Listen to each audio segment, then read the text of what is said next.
Our lesson plan was on solids, liquids, and gases. Amber started off our presentation with a graffiti wall.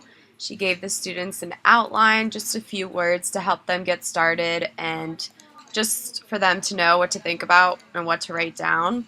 After we did the graffiti wall, we had them share what they wrote on it.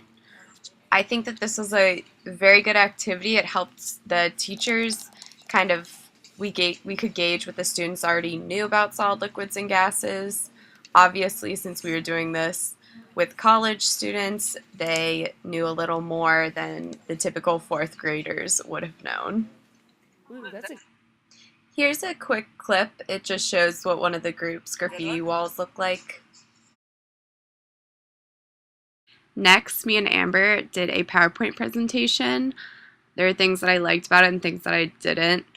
The purpose of this presentation was because we had standards that we had to cover for certain aspects of solid liquids and gases for fourth grade. So we did get these standards and this information. We gave it to the students in this way. I liked that we included videos in our presentation so that it wasn't just us lecturing. However, I think that if we would have used some smartboard activities, like asked a question and had them come up and write the answer, we could have tried to make it a little more interactive than we did.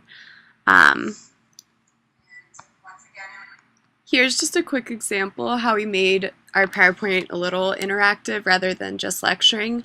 I recorded a video and it was basically putting dye into cold water, hot water, and room temperature water. And then I kind of had the kids guess before. I would pause the video and had them guess what would happen differently between the cold or the hot water. After our PowerPoint presentation, Nikitai started an experiment and she had the students observe how a rock felt like and air and water, and this just kind of helped them observe and get a hands-on experience of the different properties between solid liquids and gases. What I really liked about her experiment is that, as you can see from the video, she would explain things to the students, but she also had the second aspect of the students talking in groups and teaching each other the materials. So I liked that the students were teaching each other. A second activity she did was students standing up and actually demonstrating being solid liquids and gases. I think that this was very fun, and I think fourth graders would really enjoy this because it would help them get up and actually do something rather than sitting down. After having them physically move around and act out solid, liquid, and gas, we did a game for our final activity.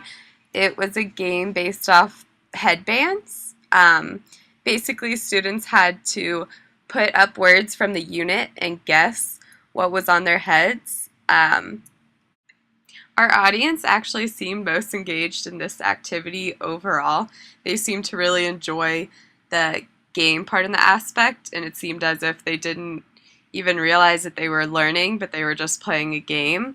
I think this game would be great for all different types of lesson plans, and it's pretty easy to implement in any lesson plan that you're doing.